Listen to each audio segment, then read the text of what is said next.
आप सभी को यीशु मसीह के मीठा मधुर नाम में मैं राजीव लैम्बर्ट आप सभी का अभिनंदन करता हूं। जैसा आप जानते हैं कि लूका रचित सुसमाचार का हमारा ये अध्ययन चल रहा है और इस श्रृंखला में ये हमारा 10वां पाठ है। अब हम लूका रचित सुसमाचार का अपना चौथा भाग शुरू करेंगे, जिसकी रूपरेखा अगर देखी जाए प्रियो तो भूगोल यानी ज्योग्राफी के अनुसार रखी गई है। पहला आरंभ, फिर दूसरा यीशु गलील में मतलब उत्तर क्षेत्र में यीशु की यात्रा यरूशलेम की ओर। तीसरा पार्ट है मतलब दक्षिण की ओर, जब यीशु मसीह यरूशलेम की ओर यात्रा करते हैं। फिर यीशु का यरूशलेम में प्रवेश और फिर पांचवा है समापन। इस बिंदु तक यीशु की शिक्षाएं, चमत्कार और आमना सामना यरूशलेम शहर के भारी क्षेत्र स्थान पर हुआ था। फिर 18वें अध्याय की 31वीं आयत से लूका उन घटनाओं का वर्णन करता है जब यीशु और उसके चेले यरूशलेम के बिल्कुल ही आसपास थे और यरूशलेम में प्रवेश करने की तैयारी कर रहे थे। प्रियो, यीशु और प्रेरित अब यरूशलेम के करीब थे और यीशु अपने प्रेरितों को यरूशलेम शहर के लिए तैयार करता है कि वहां उनका क्या होने वाला है। आइए हम पढ़ लेते हैं लूका रचित सुसमाचार उसका 18वां अध्याय की 31 से 34वीं आयतें, जहां इस प्रकार लिखा है।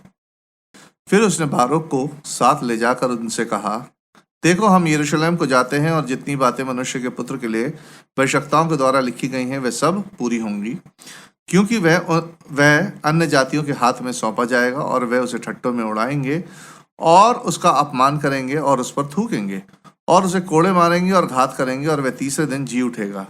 पर उन्होंने इन बातों में से कोई बात ना समझी और ये बात उनसे छिपी रही और जो कहा गया था वह उनकी समझ में ना आया।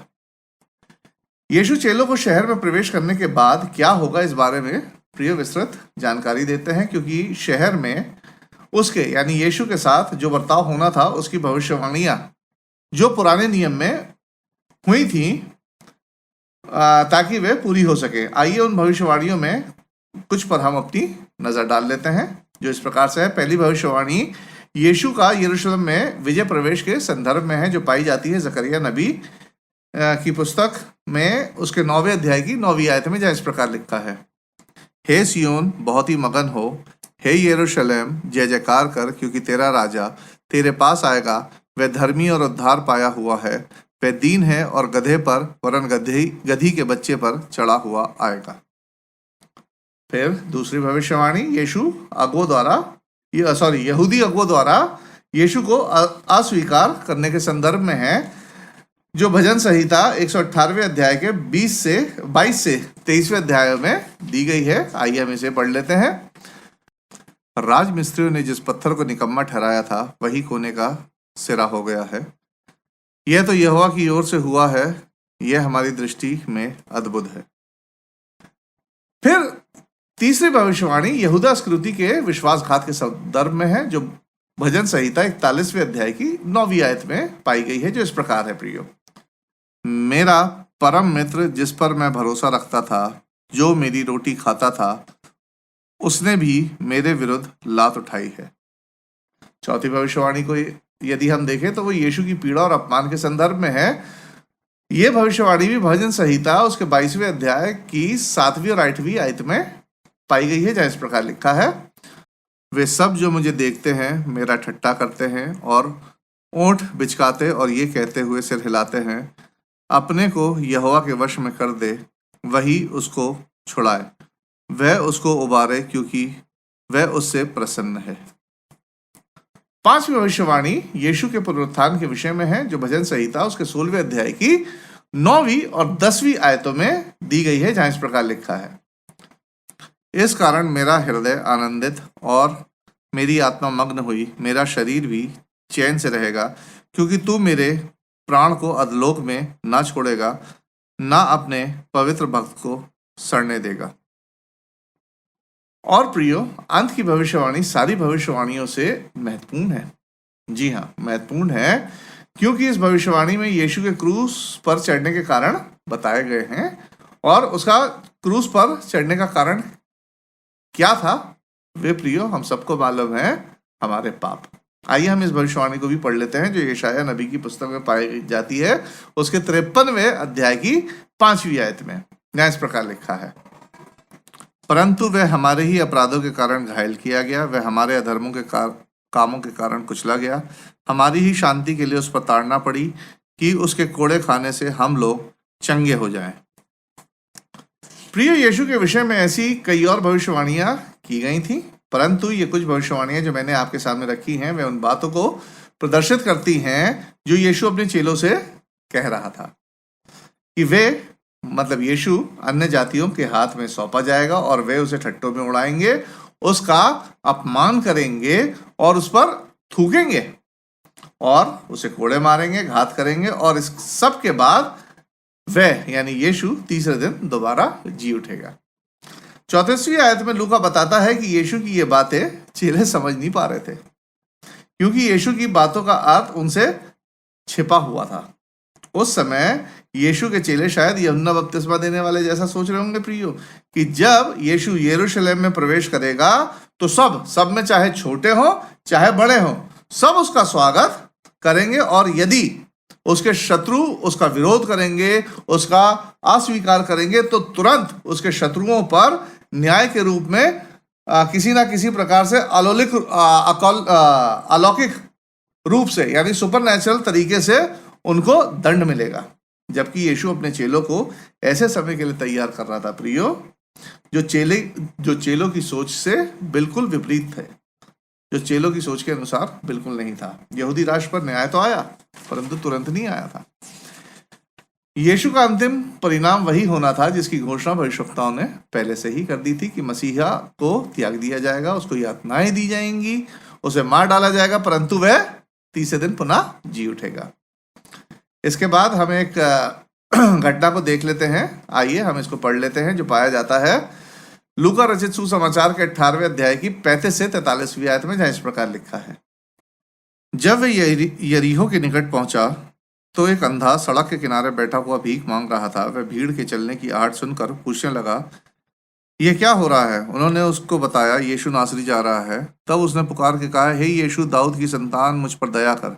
जो आगे आगे जा रहे थे वे उसे डांटने लगे कि चुप रहे, परंतु वह और भी चिल्लाने लगा, हे दाऊद की संतान, मुझ पर दया कर। तब यीशु ने खड़े होकर आज्ञा दी कि उसे मेरे पास लाओ। और जब वह निकट आया तो उसने उससे पूछा, तू क्या चाहता है कि मैं तेरे लिए करूं? उसने कहा, हे प्रभु, यह कि मैं देखने लगूं। यीशु ने उससे कहा, देखने लग, तेरे विश्वास ने तुझे अच्छा कर दिया है। तब वह तुरंत देखने लगा और परमेश्वर की बड़ाई करता हुआ उसके पीछे हो लिया, और सब लोगों ने देखकर परमेश्वर की स्तुति की। प्रिय, लूका हमेशा की तरह भौगोलिक क्षेत्र यानी ज्योग्राफिक क्षेत्र का वर्णन करता है कि यीशु और उसके चेले यरीहो, जो यरूशलेम से मात्र 18 मील उत्तर में है, वहां से गुजर रहे थे। इस चमत्कार की जानकारी मती और मरकुस दोनों ने ही अपने सुसमाचार में दी है, जबकि मती बताता है कि इस घटना में यीशु ने एक नहीं बल्कि 2 अंधे व्यक्तियों को चंगा किया था, परंतु मरकुस और लूका ने केवल एक ही अंधे व्यक्ति का उल्लेख अपने सुसमाचार में किया है। यहां ध्यान देने वाली बात यह है कि अंधे व्यक्ति जिन्होंने ना तो यीशु को और ना ही उसके कार्यों को देखा था और ना देख सकते थे, फिर भी अपने विश्वास से यीशु को पुकारते हैं और अपने विश्वास के परिणाम स्वरूप अपनी दृष्टि को पुनः पा लेते हैं। बर्तिमाई के विश्वास की विषम तुलना यानी कंट्रास्ट कंपैरिजन उन धार्मिक अगुओं से की जा सकती है जिन्होंने यीशु के कई चमत्कारों को देखा तो था, परंतु उस पर दूर दूर तक विश्वास नहीं किया था और विश्वास करने से इनकार कर दिया था प्रियो, जिसके चलते वे आत्मिक रूप से हमेशा अंधे बने रहे। फिर एक और घटना को हम देख लेते हैं। यीशु ने जक्कई को यरीहो में देखा। चूंकि जक्कई कद का नाटा व्यक्ति था, छोटा था, और वह यीशु के बेहतर दर्शन करना चाहता था, इसलिए वह गूलर के पेड़ पर चढ़ जाता है। नेचुरल सी एक घटना है ये कि नाटा व्यक्ति है, अच्छा साइड देखना चाहता है यीशु को। यीशु उस समय बड़े प्रसिद्ध थे, तो एक पेड़ पर चढ़ जाता है। स्वाभाविक रीति से यीशु जक्कई को नाम लेकर बुलाता और कहता है कि वह उसके घर पर उससे संगति करने आएगा। इस पर धार्मिक अगुवे यीशु पर कुड़कुड़ाते हैं क्योंकि वह एक पापी कर लेने वाले के साथ संगति करेगा और यहां तक कि उसके घर भी जाएगा। जक्कई यीशु की दयालुता से इतना प्रभावित और इतना आभारी होता है कि एक चुंगी लेने वाले के रूप में वह अपने पिछले अनुचित आचरण को स्वीकार करता है, अपने पापों को अंगीकार कर लेता है, साथ ही पश्चाताप पश्चाताप के रूप में अपनी आधी संपत्ति गरीबों को लौटाने के लिए प्रतिबद्ध हो जाता है। साथ ही यह भी घोषणा करता है कि जिस किसी से उसने धोखे से अनुचित रीति से धन प्राप्त किया है या धन कमाया है, उसे वह 4 गुना ज्यादा लौटाएगा। सबके सामने यीशु इस बात की पुष्टि करते हैं कि जक्कई बचा लिया गया है, और इस बात को कहते हैं कि ये वही लोग हैं जिनको बचाने के लिए यीशु पृथ्वी पर आया था। यीशु किनको बचाने आया था? पापियों को ढूंढने और बचाने यीशु आया था। प्रियो, यह घटना उन लोगों के बीच में एक विषमता, एक कंट्रास्ट प्रदान करती हैं, जैसे अंधे बर्तमाई और धार्मिक यहूदी अगुए, और जिन्होंने पश्चाताप किया या फिर जिन्होंने पश्चाताप नहीं किया, जैसे जक्कई और स्वधर्मी यहूदी धार्मिक अगुए, सेल्फ राइचियस ये जुडियाइजर्स। लूका ने यीशु के एक और दृष्टांत को अपने सुसमाचार में दर्ज किया है प्रियो, जिसका जिक्र मत्ती ने अपने सुसमाचार में भी किया है। यह दृष्टांत यरूशलेम में धार्मिक अगुओं की ओर इशारा था। देखा जाए तो यह धार्मिक अगुओं के भंडारीपन की गुणवत्ता यानी क्वालिटी से संबंधित है, ना कि उनके विश्वास या पश्चाताप से संबंधित। आइए हम इसको पढ़ लेते हैं, जो लूका रचित सुसमाचार के 19वें अध्याय की 11वीं से 27वीं आयतों में पाया गया है, जहां इस प्रकार लिखा है। जब वे ये बातें सुन रहे थे तो उसने एक दृष्टांत कहा, इसलिए कि वे यरूशलेम के निकट था और वे समझते थे कि परमेश्वर का राज्य अभी प्रकट होने वाला है। अतः उसने कहा, एक धनी मनुष्य दूर देश को चला ताकि राजपद पाकर लौट आए। उसने अपने दासों में से 10 को बुलाकर उन्हें 10 मोहरें दी। उनसे कहा, मेरे लौट आने तक लेन देन करना। परंतु उसके नगर में रहने वाले उससे बैर रखते थे और उसके पीछे दूतों के द्वारा कहला भेजा, हम नहीं चाहते कि यह हम पर राज्य करे। जब वह राजपद पाकर लौटा तो ऐसा हुआ कि उसने अपने दासों को, जिन्हें रोकड़ दी थी, अपने पास बुलवाया ताकि मालूम करे कि उन्होंने लेन देन से क्या क्या कमाया। तब पहले ने आकर कहा, हे स्वामी, तेरी मोहर से 10 और मोहरें कमाई हैं। उसने उससे कहा, धन्य है हे उत्तम दास, तू बहुत ही थोड़े में विश्वास योग्य निकला, अब 10 नगरों पर अधिकार रख। दूसरे ने आकर कहा, हे स्वामी, तेरी मोहर से 5 और मोहरें कमाई हैं। उसने उससे भी कहा, तू भी 5 नगरों पर हाकिम हो जा। तीसरे ने आकर कहा, हे स्वामी, देख तेरी मोहर ये है जिसे मैंने अंगोछे में बांध रखा था, क्योंकि मैं तुझसे डरता था, इसलिए कि तू कठोर मनुष्य है। जो तूने नहीं रखा उसे उठा लेता है, और जो तूने नहीं बोया उसे काटता है। उसने उससे कहा, हे दुष्ट दास, मैं तेरे ही मुंह से तुझे दोषी ठहराता हूँ। तू मुझे जानता था कि कठोर मनुष्य हूँ। जो मैंने नहीं रखा है उसे उठा लेता, और जो मैंने नहीं बोया उसे काटता हूँ। तो तूने मेरे रुपए सराफे के पास क्यों नहीं रख दिए कि मैं आकर ब्याज समेत ले लेता? और जो लोग निकट खड़े थे उसने उनसे कहा, वह मोहर उससे ले लो, और जिसके पास 10 मोहरें हैं उसे दे दो। उन्होंने उससे कहा, हे स्वामी, उसके पास 10 मोहरें तो हैं। मैं तुमसे कहता हूं, जिसके पास है उसे दिया जाएगा, और जिसके पास नहीं है उससे वह भी जो उसके पास है ले लिया जाएगा। परंतु मेरे उन बैरियों को, जो नहीं चाहते थे कि मैं उन पर राज्य करूं, उनको यहां लाकर मेरे सामने घात करो। प्रियो, यहां ध्यान दें, यीशु ने इस दृष्टांत में अपने वर्तमान समय से लेकर अपने दूसरे आगमन तक के समय का वर्णन किया है। ध्यान दीजिए इस बात को। खासतौर से यह दृष्टांत उन लोगों की सोच को स्पष्ट करता है और करता था जो यूहन्ना बपतिस्मा जैसे वाली सोच रखते थे कि जब यीशु मसीह आएगा, जब मसीहा आएगा तो परमेश्वर के राज्य के साथ न्याय को भी लेकर आएगा। प्रियो, ये पूरा दृष्टांत एक्चुअली 4 युगों का, 4 पीरियड्स का वर्णन करता है। सबको मालूम है कि मसीह का आगमन जो था, परमेश्वर का राज्य लेके तो आया, लेकिन न्याय जो था वो तुरंत लेके नहीं आया था। आइए हम इसके समूह की समीक्षा कर लेते हैं। पहला समय, जब धनी मनुष्य अपने दासों को जिम्मेदारी सौंपता है। दूसरा समय, मालिक के जाने का अघोषित समय। इस समय के दौरान, यानी मालिक की अनुपस्थिति के दौरान, दासों के वास्तविक रवैये को देखा जा सकता है। तीसरा समय जब मालिक पुरस्कार और दंड देने के लिए वापस लौटता है। और चौथा, जब मालिक अपने शत्रुओं को नाश करता है। अब हम देखते हैं कि घटना और अवधि यानी इस पीरियड समय का यह क्रम किसकी ओर इशारा करता है। पहला समय, जिम्मेदारी सौंपना, अर्थात यीशु अपने शिष्यों को अंतिम महान आज्ञा देते हैं जिसे हम ग्रेट कमीशन कहते हैं, जिसका वर्णन मत्ती रचित सुसमाचार उसके 28वें अध्याय और मरकुस रचित सुसमाचार उसके 16वें अध्याय के अंतिम आयतों में दिया गया है। फिर दूसरा समय, मालिक की अनुपस्थिति का समय, अर्थात यीशु के वापस आने तक कलीसिया अपनी सेवकाई में लगी रहेगी, जिसका वर्णन प्रेरितों के काम उसके दूसरे अध्याय में हम देख सकते हैं। तीसरा समय, यीशु का दूसरा आगमन, अर्थात विश्वास योग को पुरस्कार दिया जाएगा और विश्वासघाती को दंड। इसका विवरण पहला थिस्सलुनीकियों उसका 4थे अध्याय और दूसरा थिस्सलुनीकियों उसके पहले अध्याय में देखा जा सकता है। और चौथा समय, शत्रुओं को नाश, अर्थात समस्त पृथ्वी और हर युग के अंत का समय, एंड ऑफ द एज का समय है। और न्याय और नए आकाश और नई पृथ्वी के प्रकट होने का समय यानी यीशु की वापसी का समय दर्शाता है, जिसका वर्णन दूसरा पत्रस और प्रकाशित वाक्य में देखा जा सकता है।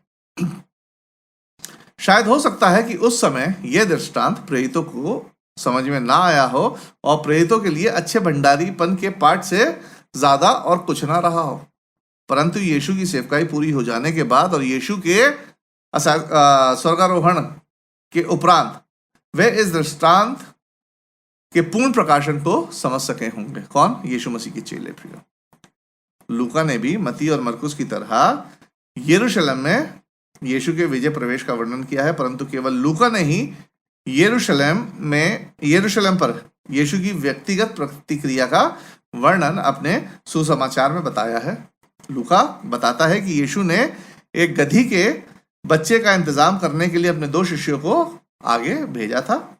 प्रियो, इस घटना को लेकर मत्ती बताता है, बड़ी इंटरेस्टिंग बात है कि यीशु के चेले वापस लौटकर गधी और गधी के बच्चे को वापस लेकर लौटते हैं, यानी 2 गधों को वापस लेकर लौटते हैं ताकि यीशु गधी के बच्चे पर सवार हो सके, जिस पर पहले कभी कोई ना बैठा था, और इस गधी के बच्चे पर बैठकर वो यरूशलेम में प्रवेश कर सके। यहाँ गधी के बच्चे के साथ गधी भी रही होगी प्रियो, शायद इसलिए क्योंकि पहली बार गधी के बच्चे पर कोई बैठा होगा और गधी का बच्चा बिना हलचल किए स्थिर चल सके, शायद इसीलिए गधी के बच्चे की माँ गधी के साथ चल रही होगी। इसलिए वहां 2 गधों का वर्णन है जो मत्ती रचित सुसमाचार के 21वें अध्याय में देखा जा सकता है। प्रियो, आगे लूका रचित सुसमाचार के 19वें अध्याय की 36 से 40वीं आयतों को भी हम पढ़ लेते हैं, जहाँ इस प्रकार लिखा है। जब वह जा रहा था तो वे अपने कपड़े मार्ग में बिछाते जाते थे। निकट आते हुए जब वह जैतून पहाड़ की ढलान पर पहुंचा तो चेलों की सारी मंडली उन सब सामर्थ के कामों के कारण जो उन्होंने देखे थे आनंदित होकर बड़े शब्द से परमेश्वर की स्तुति करने लगी। धन्य है वह राजा जो प्रभु के नाम से आता है, स्वर्ग में शांति और आकाश मंडल में महिमा हो। तब भीड़ में से कुछ फरीसी उससे कहने लगे, हे गुरु, अपने चेलों को डांट। उसने उत्तर दिया, मैं तुमसे कहता हूं यदि ये चुप रहे तो पत्थर चिल्ला उठेंगे। इस घटना पर मत्ती अपने सुसमाचार में पुराने नियम की भविष्यवाणी का प्रिय उल्लेख करता है कि कैसे मसीहा यरूशलेम के शहर में प्रवेश करेगा, विनम्रता पूर्वक एक गधे के बच्चे पर सवार होकर, ना कि घोड़े या रथ पर सवार होकर जैसे एक संसारिक राजा अपने शहर में प्रवेश करते हैं। यहाँ लूका सामान्य लोगों के रवैये की तुलना फरीसियों से करता है। सामान्य लोगों ने यीशु पर विश्वास किया और आनंदित होकर यीशु का स्वागत किया और परमेश्वर की स्तुति की, जबकि फरीसियों ने ना तो विश्वास किया, साथ ही भीड़ के विश्वास और स्तुति को रोकने की कोशिश भी की थी इन लोगों ने। आइए हम 19वें अध्याय की 41 से 44 आयतों को भी पढ़ लेते हैं। जब वह निकट आया तो नगर को देखकर उस पर रोया और कहा, क्या ही भला होता कि तू ही इसी दिन में कुशल की बातें जानता, परंतु अब वे तेरी आंखों से छिप गई हैं, क्योंकि वे दिन तुझ पर आएंगे कि तेरे बैरी मोर्चा बांधकर तुझे घेर लेंगे और चारों ओर से तुझे दबाएंगे और तुझे और तेरे बालकों को जो तुझ में है मिट्टी में मिलाएंगे और तुझ में पत्थर पर पत्थर भी ना छोड़ेंगे, क्योंकि तूने उस अवसर को जो तुझ पर कृपा दृष्टि की गई ना पहचाना। प्रियो, ये आयतें केवल लूका ने ही अपने सुसमाचार में दर्ज की हैं कि इनमें लूका दो बातों पर यीशु के महान दुख का वर्णन करता है। पहला, यहूदी अपने अविश्वास और आत्मिक अंधेपन के कारण क्या देखने से चूक गए थे, उनसे यह बात छिपी रही। क्या बात थी? यीशु रोता है क्योंकि हर सामान्य लोगों की तरह वे भी यीशु के आने की खुशी और आनंद में शरीक तो हो सकते थे यदि वे इस बात को समझ जाते कि परमेश्वर उनके साथ अपने पुत्र के माध्यम से के साथ मेल मिलाप और शांति स्थापित करना चाहता है, परंतु अपने अविश्वास के कारण उन आशीषों और आनंदों से वे वंचित रह जाते हैं जो पुत्र पर विश्वास करके वे प्राप्त कर सकते थे। प्रिय, दूसरी बात, यहूदियों को उनके अविश्वास के परिणाम स्वरूप क्या क्या भुगतना पड़ेगा, यीशु इस बात का वर्णन करते हैं। यीशु उन पर आने वाले दंड के कारण को बिल्कुल स्पष्ट करता है, क्योंकि जहां इस प्रकार लिखा है जो हम पढ़ चुके हैं, क्योंकि तूने उस अवसर को जब तुझ पर कृपा दृष्टि की गई ना पहचाना। अभी तक हमने शिक्षण और उपदेशों में यीशु ने यहूदी धार्मिक लोगों के अविश्वास और उनकी शत्रुता के रवैये का वर्णन करने के लिए दृष्टांतों का उपयोग किया था, परंतु इन आयतों में प्रियो यीशु बिना किसी दृष्टांत के, बिल्कुल बिना किसी छिपे हुए अर्थ के साफ स्पष्ट तरीके से यहूदियों के पाप को तथा उनकी सजा को उजागर करते, उनकी सजा के बारे में बताते हैं, जो अपने मसीहा को अस्वीकार उन्होंने किया था और उसके परिणाम स्वरूप यरूशलेम शहर पर 70 एडी में किस तरीके से विनाश हुआ था। आइए हम अपना पढ़ना जारी रखते हैं। लूका 19 उसका 45 से 48वीं आयत, जहां इस प्रकार लिखा है, तब वह मंदिर में जाकर बेचने वालों को बाहर निकालने लगा और उनसे कहा, लिखा है मेरा घर प्रार्थना का घर होगा, परंतु तुमने उसे डाकुओं की खोह बना दिया है। वह प्रतिदिन मंदिर में उपदेश करता था और प्रधान याजक और शास्त्री और लोगों के प्रमुख उसे नष्ट करने का अवसर ढूंढते थे, परंतु कोई उपाय ना निकाल सके कि यह किस प्रकार करें, क्योंकि सब लोग बड़ी चाह से उसकी सुनते थे। मत्ती और मरकुस ने यीशु के यरूशलेम के विजय प्रवेश पर जोर दिया है प्रियो, जबकि लूका ने यहूदी राष्ट्र पर यीशु के विलाप पर जोर दिया है, ताकि लूका का श्रोता, कौन श्रोता? थियोफिलिस, जो एक अन्य जाति था, उसे आसानी से यह समझ में आ सके कि भविष्य में यहूदियों ने ईसाइयों से क्यों शत्रुता वाला रवैया रखा है। प्रियो, बहुत इंपॉर्टेंट है ये। और क्यों सुसमाचार अन्य जातियों तक पहुंचा? क्योंकि यीशु ने यहूदी राष्ट्र पर भविष्यवाणी की थी, जिसके कारण आज तक यहूदी यीशु और ईसाइयों से कहीं ना कहीं बैर रखते हैं प्रियो। और आज भी कई लोग इस चीज से अनभिज्ञ हैं। वो ये सोचते हैं कि यहूदी लोग जो हैं वो ईसाई लोगों के बहुत अच्छे मित्र हैं। नहीं, ऐसा नहीं है। वो बैर रखते हैं कहीं ना कहीं, क्योंकि यीशु ने उनके विरोध में भविष्यवाणी की थी, क्योंकि उन्होंने अपने आने वाले मसीहा को अस्वीकार कर दिया था।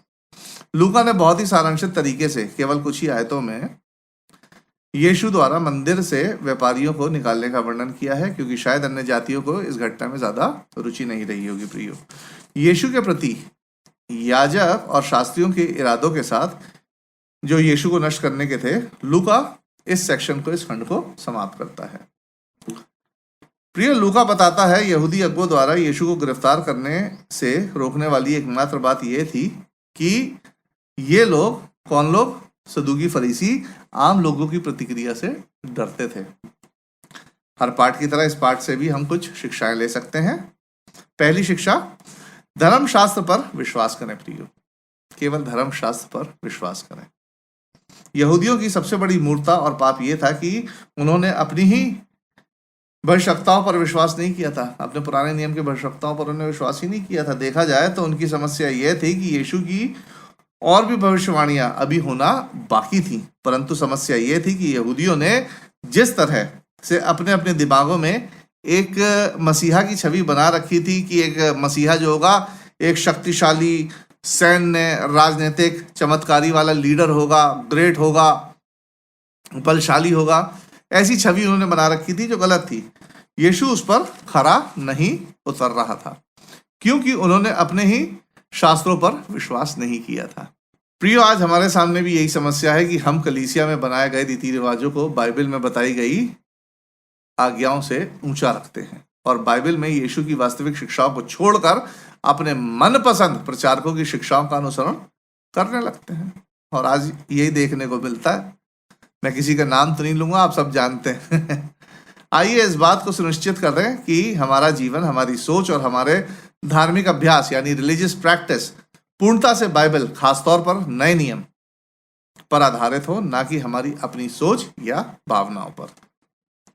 और दूसरी बात, यीशु एक ना एक दिन हमसे भी मिलने आएगा। प्रियो, लूका बताता है कि जब यीशु यहूदियों से मिलने पहुंचा, उनके बीच में उपस्थित था, तो उन्होंने उसे नहीं पहचाना, इस कारण वे खो गए।